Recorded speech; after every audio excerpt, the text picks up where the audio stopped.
And I think also Mr. Nice skipped this question on purpose. Like, what the heck, Neil? So is it true? Like, because we dug some dirty rumors about you, like while doing our homework, and one of the dirty rumors says that you need some substantial donations from a company or person to review his product. Like, is it true? Absolutely not true. Absolutely not true. How do you pick? Because And obviously you don't have time to review everything. I believe you right. receive like 10 So I products a don't. day. I don't. I'm not going to say that I have never taken money for a review. Um, I have always disclosed it when it's happened, Mm-hmm. and generally I don't, and recently I don't.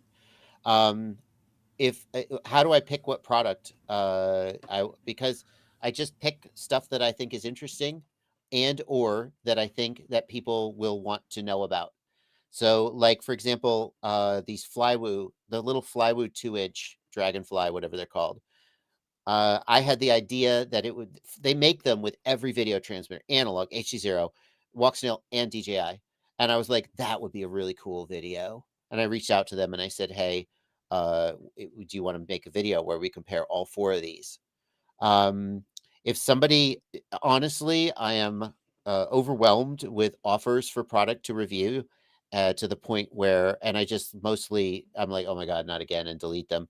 And I probably miss out on interesting products that, because like somebody will be like, hey, have you seen this new thing? And I'll be like, oh, that is really cool. Wow, I think I got an email about that 6 months ago and just deleted it.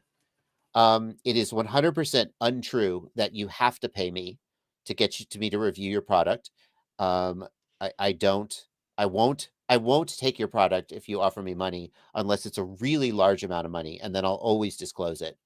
All right. And most of the time, the reason that people offer me products to review and I ignore them is that I'm just super busy doing stuff that I'm interested in.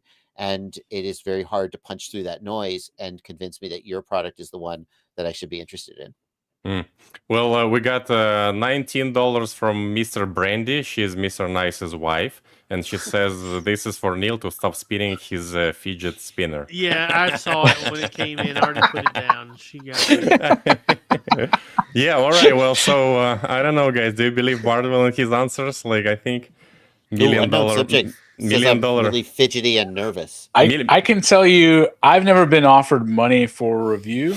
If any companies out there do want to pay some money for a little bit of extra production quality, that would be fine with me. But I would Johnny not Buttons are sign good. anything that would dictate what I would say. And like part of that goes back to was it the walk snail that we're trying to send people contracts on what they could or Yeah. couldn't No, say. that was Meps King, wasn't it? Yep, Meps Meps King. King. Yeah, Meps King. You're right. I don't know if Um, Walksnail did it. I would hate for them to get a bad rap, though. they didn't offer money, but there was something about you had to agree to, and Okay. I declined a set of goggles for that system. I declined the Meps Mm. King motors, How much and did they ask? Like, did they want to pay you or whatever it was? they did not. They did not want to pay me. They Oh, that's just stressful. wanted they wanted to limit what you could say, and so like for me personally, Mm-hmm. I don't eat off of my channel, so like I always want to reserve the right to say like this is a huge piece of crap, and so like Right. that's worth Well, like the problem is that, like, let's say they come and they say, we respect your time. We know your time is valuable, and we want to just pay you a little bit of money. Say whatever you need to say. We don't care. You're free to say it. Here, just here's some money, right? Like, what could be wrong with that? And the problem is that your viewers are gonna not believe you Yeah. when you say things about the product. I mean, and also, if you accept the money and then you make a video that is like, this product is trash, I'm gonna feel bad. Like, I'm sorry yeah, I took your money. yeah, Your product is right, right, trash. yeah. So like, it just makes things really complicated. I'll tell you though, some vendors have figured out a way around this. All right. What's that? They send you the product, you review the product. After the review comes out, they just donate to your channel. What are you gonna do? Oh, Yep. okay. But like that's like And then What are you gonna do? So, but like, so that's one thing if it just happens. But what if it's like strongly suggested that this person's product say gets bumped up in the order. They If- they don't do that. Yeah. I've never had them do that. I've never had Right. either. It's very, very rarely is it an outright offer. Like we'll pay you and you review this product. Very, very rarely. In the FPV space. Right. Sometimes it's thank you for the review. We really appreciate it. We made a donation to your channel. I Nice. mean, I could refund the donation. No, you shouldn't. I mean, in my opinion, you should keep it. You worked for it, right? It is Well, honestly to cover your time if you really think about it. Like, but I understand where you say that, like that it clouds the judgment there, or it clouds how your viewers may feel about what you say about it. So, and that's a real value for sure. I always try to maintain a certain level of contempt for the companies that send me product, so that at no point is my judgment. Am I like, oh yeah, this is a good company, I like them. I always try and like keep a little bit of standoff and just mentally think of them as annoying. So have you ever done like a just like a video where you just like review a product that is garbage, or you just know it's garbage and then you don't review it at all? So I have done product reviews in the past, like the Eachine EV100 goggles come to mind, or there was a company, I'm not even going to remember their name. They made FPV goggles and they were just absolute freaking garbage. And I've done that, but more and more these days, if I think a product is garbage, I just won't review it, and I'll just do something else with my time, just because that's not that interesting to me, and it's not good. But also people should know that, like, because people searching for this product, and then there will be your video saying it's garbage, and then it will stop them from buying. Right. So if there's a product that I think, see, the problem is that my making a review out of a bad product raises the visibility of that product so high that it may make more sales off of my bad review than if I did nothing. Like, obviously I can't know for sure. A lot of time, but if there's a product that I think a lot of people are going to buy and are interested in that has a flaw that people are overlooking, then I may feel like I need to go ahead and get a video out about it. Hey, Brandy, I think you need to donate more so that Neil stopped spinning. Oh that fuck! thing. I picked up another one. That's hilarious. I'm Neil is so nervous because we got Bardwell on the live stream. Yeah, look at that. So we had a super chat from Shames, Heart of America FPV, and he asks, "Who is your favorite racer, and why is it Vanover?" My favorite racer.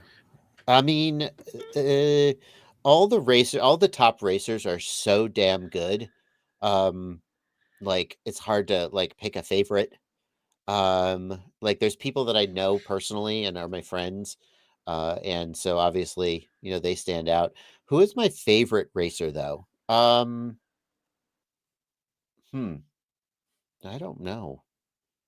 I don't know if I could. Well, I think you may have missed the back end of the question, and it's like, why is it who's your Vanover? favorite racer? Yeah, and why is it Vanover? It's Vanover because he's the best. It's here's the thing about Vanover. Nobody brings the WWE vibe like Vanover. Yeah. Yep. What that means WW? I'm sorry. Like a wrestler, like wrestler. Oh, I see. Yeah. He can talk. He can talk shit. He certainly can. Yeah. But he's also. Although he's backed it off. Like, I'll say that Vanny has we all get older, we all mature, and he definitely used to talk a lot more shit when he was younger, and and he has, as he's matured. Now he's like an old married man, right? So, yeah. I think he's really. I think it's still inside of him. Like, he's still talking shit in his head, but I don't think he lets it out as much. Yeah, that was always just for show. He's actually a super humble guy. Yeah, I mean, he doesn't downplay his own talents, but if you meet him in real, people are like, he's so arrogant. And it's like, he's really not. I know. I'll say who my favorite is. My favorite, Halo Walker stands out to me. Wow. Here's why Halo Walker stands out to me. Before Halo Walker got on DRL, I did a Velocidrone combat session with people from my Discord, and Halo Walker's on my Discord, and I guess that means he's one of my patrons. And I didn't know who he was. He was just this guy that showed up, and I was like, this guy is good. Like he was just destroying us all. And I watched some of his racing, and I'm like, this guy's really good. And then before I know it, he's on DRL, and I'm like, whoa, Halo Walker from my Discord server? He's on DRL. Yeah. Wow, he's really good. So So fun if I story have to about pick Halo like somebody who Walker. stands out, He Yeah, was a just foreign exchange student from Germany, and he actually came to Houston 4 years ago with his exchange family and was interested in drones. So he came out and actually met all of us when he was like 14 or 15 years old. With a Learned to wizard. fly. Yeah, showed up with Yeah. the wizard. Yep.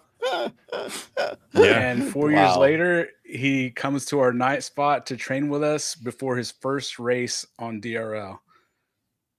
Yeah, Yeah. he really has. I mean, like he's definitely. You talk about people that talk shit. Like he definitely talks shit too.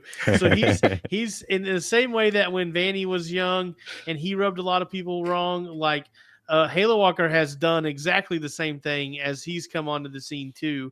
But what I really want to compliment Halo Walker on is that he showed up. Like he won the sim tryouts, right? And then right. everybody knew that he would do good in the sim. But he really did struggle IRL in his first season.